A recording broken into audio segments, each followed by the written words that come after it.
Welcome to the Gym Breakthrough Podcast. This show is about one thing and one thing only, turning your gym into a thriving business you love to own. So if you want to know what it really takes to grow your membership, make more money, and build a rock-solid community of raving fans, you've come to the right place. All this information is 100% free, so please subscribe to and review our podcast. Enjoy the show. Welcome to the Gym Breakthrough Podcast. I am your host, Marcus Gurzy, and I'm here with Emily Schneller, Breakthrough Specialist, Program Manager, and just all-around awesome person. And today we're going to be talking about the real reason your team is not doing what you asked them to do and what you can do right away to start fixing that. So, Emily, how's it going? I'm doing great, Marcus. How are you? It's another beautiful day. I just went for a nice little stroll here in downtown San Clemente, so it's hard to complain. Life is good. That's nice. Awesome. Nice. Excited to be on with you today. This is a topic that gets asked often or gets brought up often as a reason why people aren't growing, as a reason why I can't seem to get out of this rut that I'm in, why I can't seem to fill in the blank with whatever thing. And it's because it's a bigger challenge, I think, than a lot of people initially realize when you have a team or when you're trying to build a team and they are not following along with what you need them to do, right? I think that we oftentimes have a really nice initial start to someone coming on board as like, hey, I want to do what you do. Can I work for you? And it's like, yes, sure. And you develop coaches and we get people who love what they do and they're passionate and it seems like we're all on the same page. And then it's, hey, part of running our class means this checklist, or this is our opening and closing routine, and or hey, we've got a staff meeting to go over X, Y, and Z. And all of a sudden, all the enthusiasm and all the excitement about I'll do anything to do, to be a part of this team, all of a sudden evaporates, and people wonder why. What's your experience been with this topic?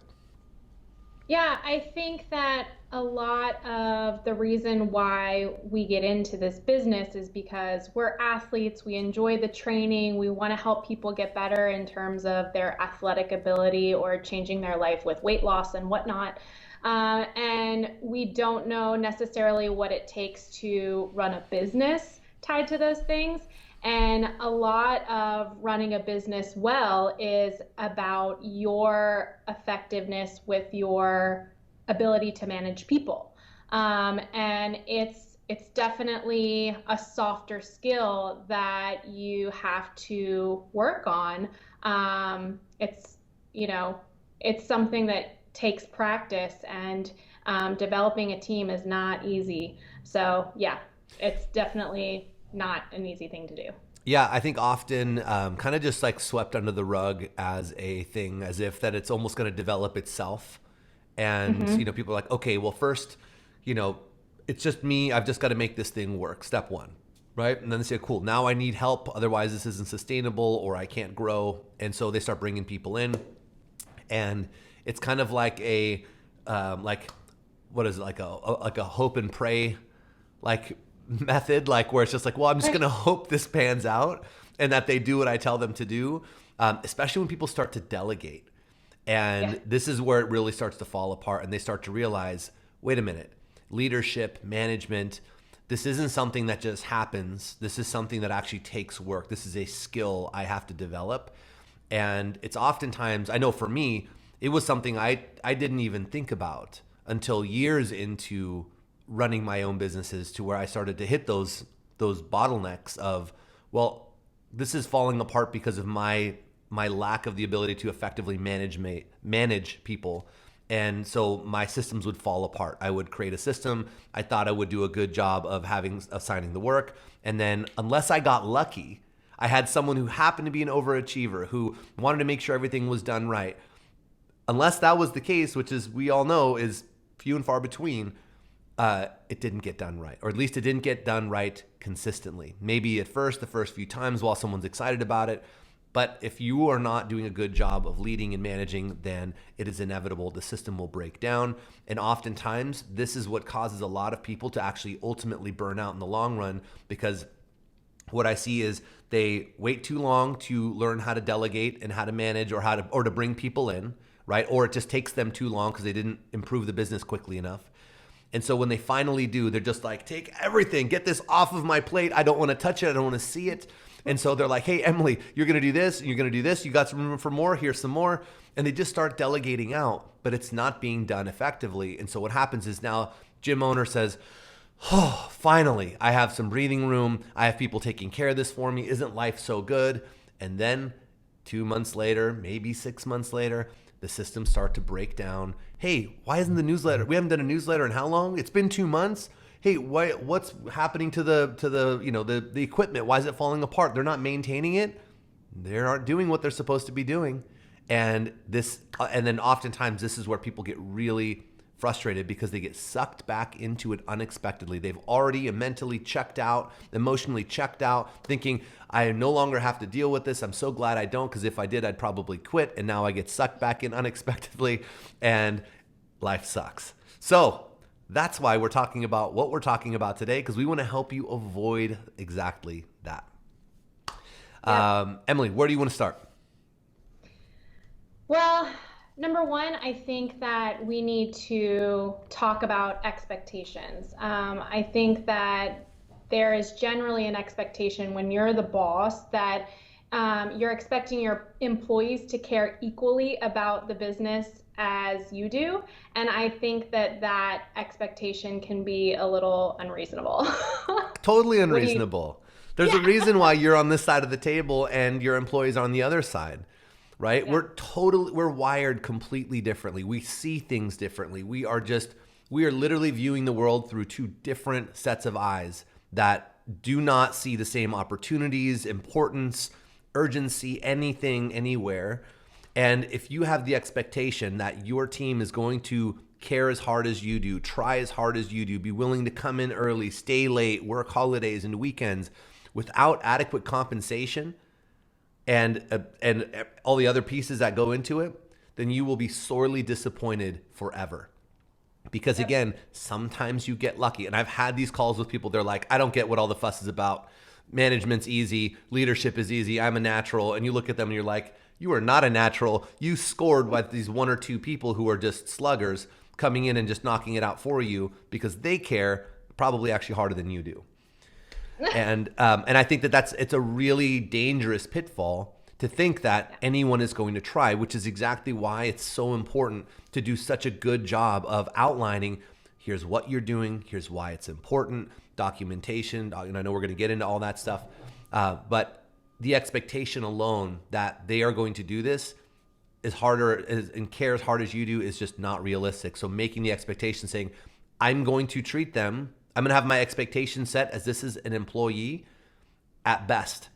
And probably, unless I do my job really well, this isn't going to work out.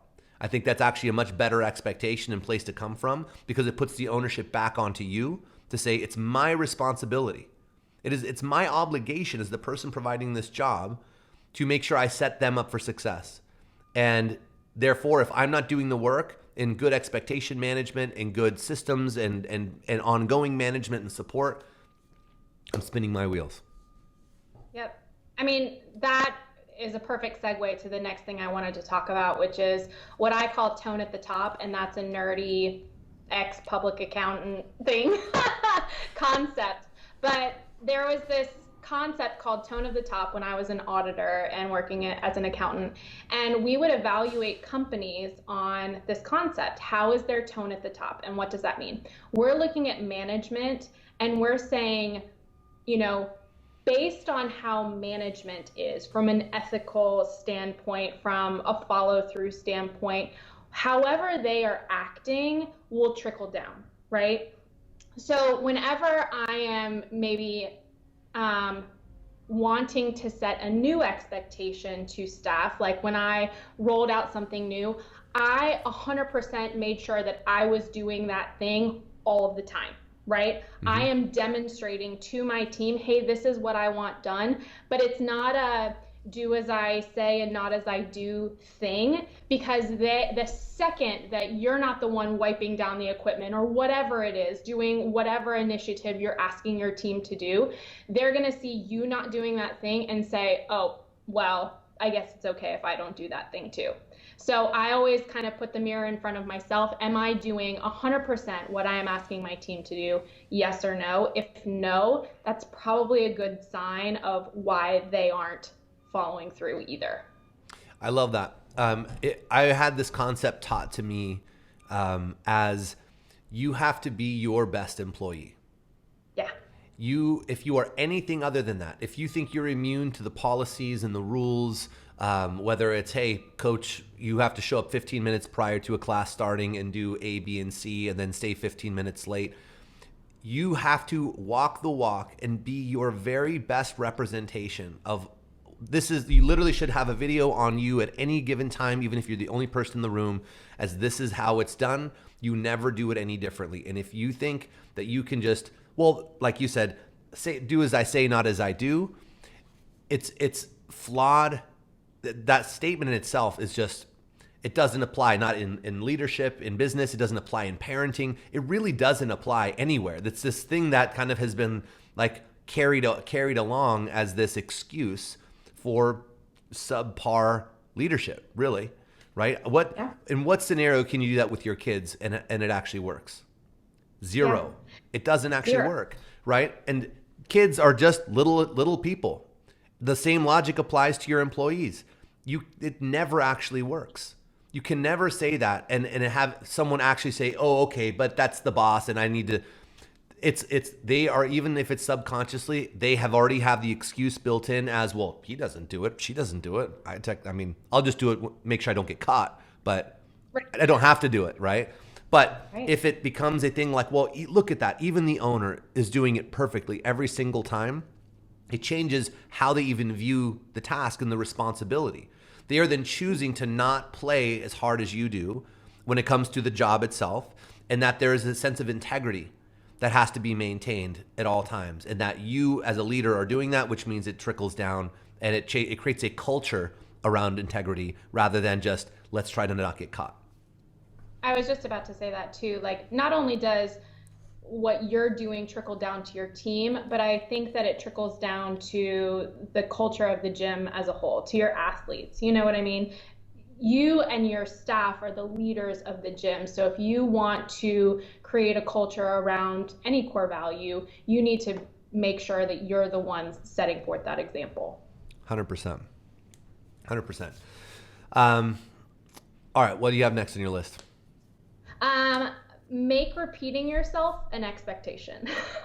So I think a lot of times leaders get frustrated because they're like, well, I told them to do it once and they're not doing it. Mm-hmm. Maybe that is effective with a very simple task, but any time something gets complex, I think it should be an expectation that you're going to have to repeat yourself over and over and over again. And I liken it to training somebody. You know, you don't teach somebody how to clean and jerk and expect them to remember everything you said, right? That's a complex thing. You expect to drill it over and over and over again. And at some point it'll become second nature, but there's always little tweaks that you can make to make it a little bit better. So I think that repeating yourself just should be what you expect to do. It shouldn't be like this, oh, well, I told this person to do this once and they're not doing it. So clearly they're not doing a good job or they don't care or whatever. What's the saying? Repetition is the mother of learning or the mother of skill. And the mother of skill. Yep. Right. And your example with the clean and jerk is exactly right. You give them something to do, and some things are going to be more simple. Some things are going to be more complex. But at the end of the day, making sure that they have enough repetition to actually get proficient is key, right? I mean, this is, again, where when we talk about delegation specifically, this is where I see it typically break down. They say, hey, Emily, you want to help? You want to take over social media? I need someone to do a post every day. I don't have the time. I'm doing blah, blah, blah. Can you help me do that? Sure. Great. Here's what I want you to do. You got it? Yep, I got it. End of story. Maybe there was an email on top of that.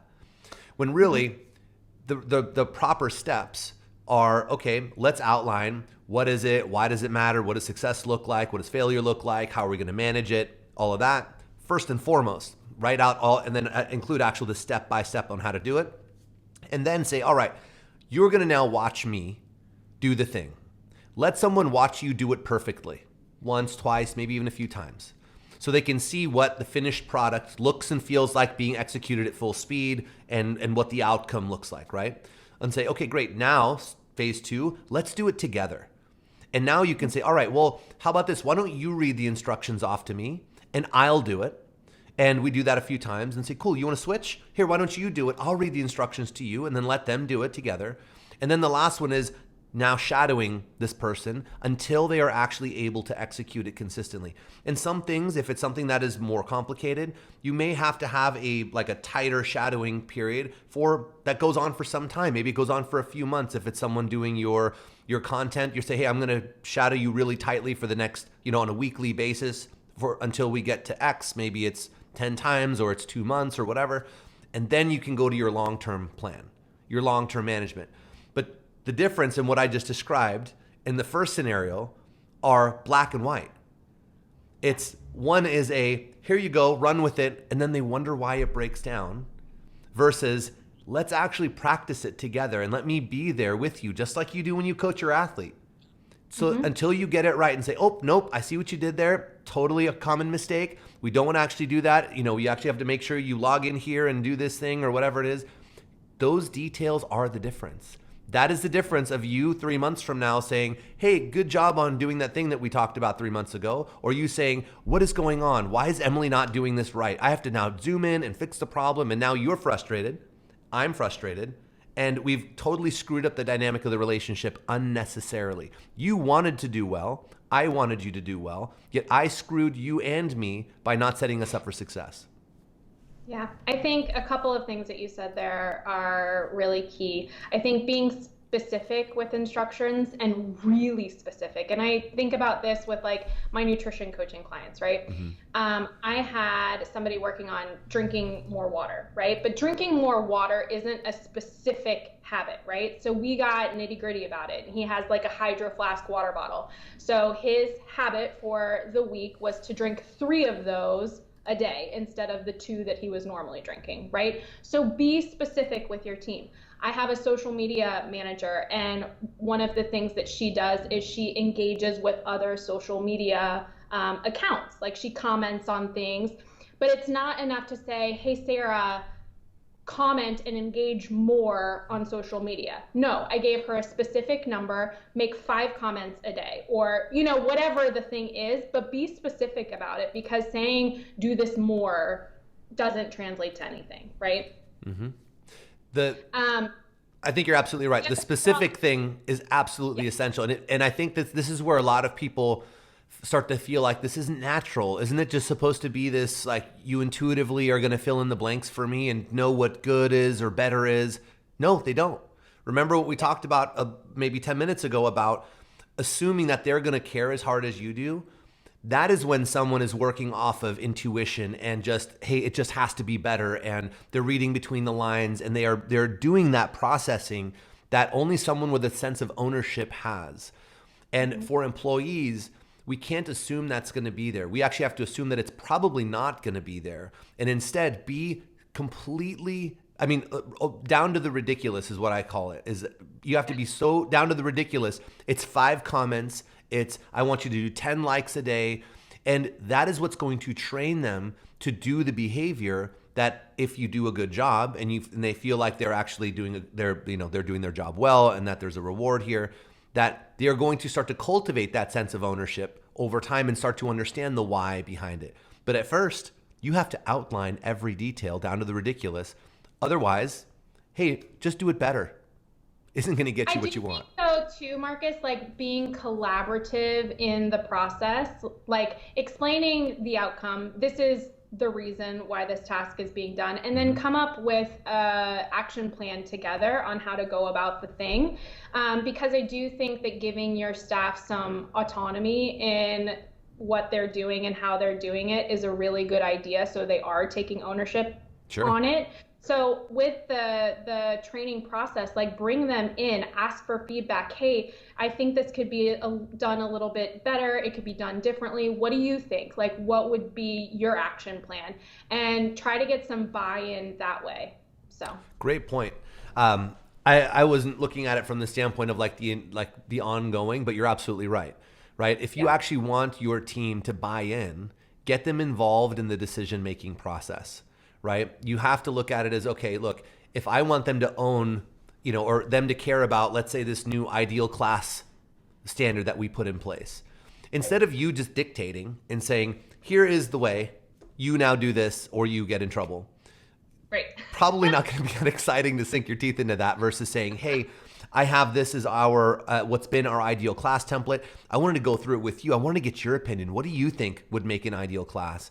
And even if you've already got it, technically done, just asking their opinion and even getting them to contribute, maybe you tweak a line or two here or there, immediately changes their perception of the ownership of this role they have. Right now, I feel like my opinion matters, and you can continue to check in and groom that over time, which is going to build more buy-in, and probably you're gonna learn from them and be able to improve it since they're the one actually doing this with care now.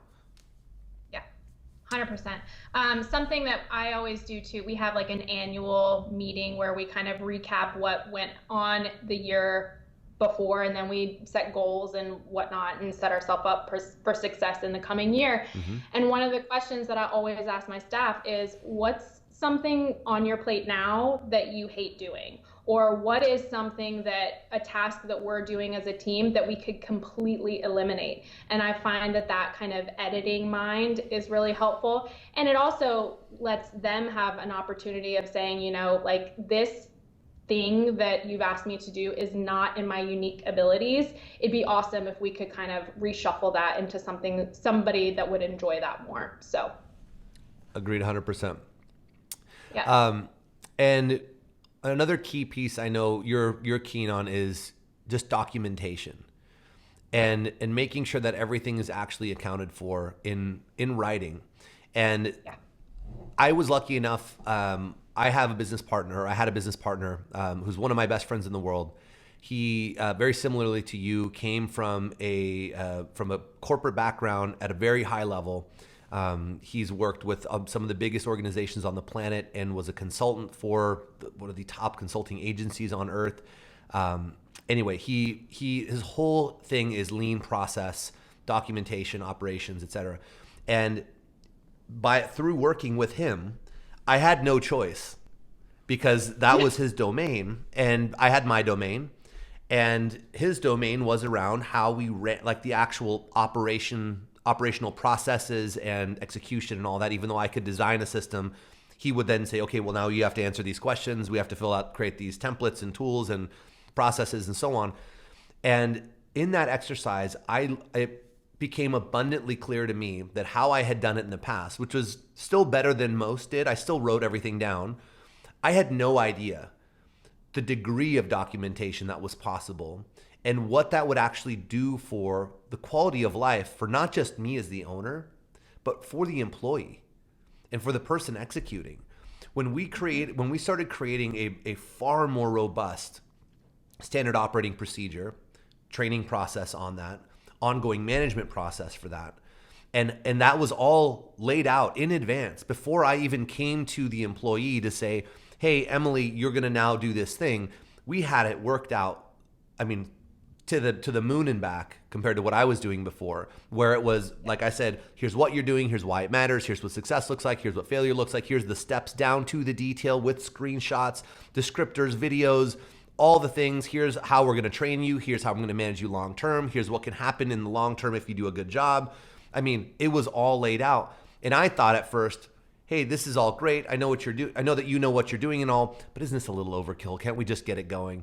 And what I realized is that the employee's experience right out of the gate was like, oh, this is so thorough. I feel like I'm set up for success versus set up for failure. And that alone was a complete shift in how I experience as the owner and manager of these people, managing them, and how they even started the job and how they felt about it 6 months down the road, a year down the road, versus my more Wild West approach before, which was, I'm going to barf this onto a Google Doc here for about 30 seconds. And then, what do you mean? It's not enough. And it just made a huge shift. And that's when I realized too, that look, it's my responsibility to set you up for success. That's the manager's job. And as the owner, you're not, you are at first the manager. You don't get to graduate to this like magical owner level where you just get to walk in and walk out how you please and all that until you have a leadership team that is running your organization 100%. Until that day comes, if you are still managing people, it is your obligation to make sure that they are set up for success. And I think that the documentation piece alone can completely change how you experience all of this as a manager, as an owner, and how you're able to delegate, how successful it is. And then, and really, are you creating fulfillment for your employees, or are you just frustrating them, right? How many good people are you going to burn through because you are not willing to do the work up front to set them up for success and to train them adequately and to have an ongoing management plan before you even sit down with them to make sure that everyone wins? It's a big thing to create. And I definitely don't recommend people just sit down and say, okay, what are all the process I have? Let me sit down at this computer screen for, 15 hours or whatever it is and knock this out. What do you recommend for the business owner who has nothing documented? What do you sit down for 15 hours? And no. Well, the way that I like to start is, first of all, I like to just, as you know, with the clockwork system that we teach for time and priority management, one of the first steps is to list out everything that needs to happen in your organization on a daily, weekly, monthly, et cetera basis to get an A in the business. Start with that first, because I think a lot of times people forget about how much there actually is. And then they wonder why they never feel caught up. They never feel like they get a chance to be proactive in the business versus just reacting to, oh my gosh, another surprise. It wasn't a surprise. You knew that was coming. You just forgot to account for it in your inventory. So I think taking inventory first and foremost is the very first step. But once you have everything outlined, to look at that list and say, okay, well, what are the high value activities versus the low value activities, and rank them accordingly. You can use a number scoring. You can just go high, medium, low, whatever works for you. And then what I think, depending on where the owner is, if you are someone who is just brand new to this and you're thinking like, I've never written a standard operating procedure. I don't even know what they look like. This is all Greek to me. I say start with the lower value activity first, because it's going to be easier. Lower activity is typically less complex, and it's easier for you to practice and crank out your first few. So I think starting with, that you typically want to get off your plate first. Right, exactly. Start with exactly right. The low value activity. People think, well, I have to go to the high value stuff and like I have to create a standard operating procedure for creating content or my sales process. No. You keep doing that first. Yeah. And let's start with the lower value activity, because at the end of the day, anyway, as the owner, we want as few low value activities on your radar that you do directly as possible. We want to delegate all that stuff out. So start with the easiest low hanging fruit and just start cranking them out. Cleaning procedures. Let's start with that. How do you clean the gym?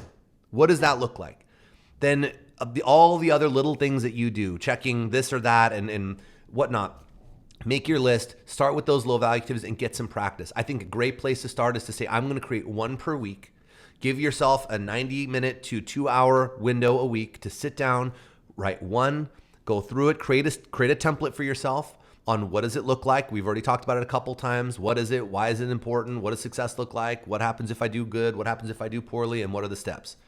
Yep. If you just follow that framework and just get your first version out and then have your management plan on here's how I'm going to implement it. Here's how I'm going to manage it in the short term to make sure you know what you're doing. And then here's how I'm going to manage it long term once you know what you're doing. Yeah. Pick one a week and just start knocking them out. And over the course of just a couple of months, that would be 8 things that you've taken off of your plate. But more importantly, you have practiced delegating correctly. And then you can start upping the ante and start going for higher stakes activities and saying, okay, well, what about some of these medium value activities? Are there any on here that I want to get off of my plate? And continue to chip away at that. And over time, eventually you will have yourself in hopefully only high value activity. And you want to stay there until you feel like you have groomed someone up to the standard to be able to start handing off high value activity, which is typically going to be your full-time staffers, GM, head coaches, etc. I love that advice. It's very actionable, and it's like a baby step approach into this big, hairy, audacious goal of like creating systems around your business. So, for sure, it's super intimidating, right? Where do I start? There's so many things. So, I think just following that basic that basic starting point and that basic process, I mean, you can get yourself pretty far down the track and find yourself in a whole new league. Let alone you keep practicing, you're training your staff that this is how we do it, this is how we delegate. And when you do that long enough, by the way, you're going to create a culture around there's a standard for how we do all this stuff, and you're going to groom your GMs, you're going to groom your head coaches to be the type of leaders that you need them to be, because this is exactly how you need them to be. Yep. Right? You want them to show up and bat the same way that you do when it comes to these processes and all that. So on that note, Emily, anything else you want to add? The last thing is just to understand that your team is really a valuable asset and they should be treated as such. We talk a lot about how to retain members and how it's so expensive to go out and get new members, and it's much easier and better to keep the members that you have. It's the same story with your team, right? It's expensive to have your staff be on this wheel of, new faces, and not only that, but it doesn't bode well for the consistency of your brand and the culture at your gym if you're constantly having to get new staff through the door, right? So I mean, a lot of the things that we talk about with retention of members translates here. You want to reward your team. You want to help them develop. You want to give them feedback. You want to surprise and delight them. I think we are hopefully beyond this, but you should pay them. You shouldn't be trading memberships for coaching anymore, right? So pay your staff, treat them like employees, but also invest in them, because the more that you do, the more that they will be willing to show up and give you their best. 100%. In this business, it is so easy to just look at it as like, well, these are just my coaches and it's really just about them doing classes and all that. And hey, they do a fine job. Fine is not optimal. And if you really want to build a business that stands the test of time, and you want to create a place that people want to work, which is absolutely key to you growing this thing and not just being in the churn and burn of not members, but same thing, churn and burn of staff. I mean, all the things you just said, 100%. You have to cultivate that. They are the most valuable asset, because remember, they are the product. The coach is the product in this business. It's not the paint on the walls. It's not your equipment. None of that matters even a fraction as much as the experience, the way that people feel. And I always find that it is a direct correlation between how successful a gym is with how long they keep their people, right? Yeah. Are you keeping people? And I'm talking about your staff. Are you creating a place that people can grow in and they can see themselves growing into bigger roles? Is this a place that people are excited and proud to be a part of? If not, you are missing the whole point. People get so caught up, I think, in just the members piece that they're stepping over dollars chasing dimes. And if you pour into that staff and you create something special with your team, it inherently fixes so many of the issues that people have on the member level, because you've got people who are showing up on your behalf, representing the culture and the vibe that you want, and they become masterful at it. And that's really what creates that rich culture, rather than just, sure, we've got coaches, they deliver a consistent product. And we're not saying that there isn't an element of that in business ownership. You're going to lose employees, sometimes more in one shot than you might want. Things happen.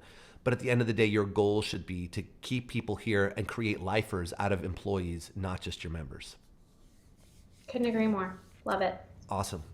Well, on that note, Emily, thanks for coming on and dropping bombs, as always. Much appreciated.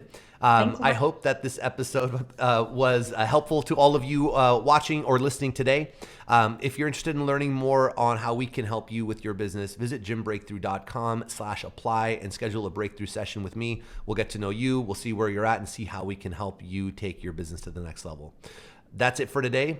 We hope you enjoyed the show, and we'll see you on the next episode. Until then, bye-bye.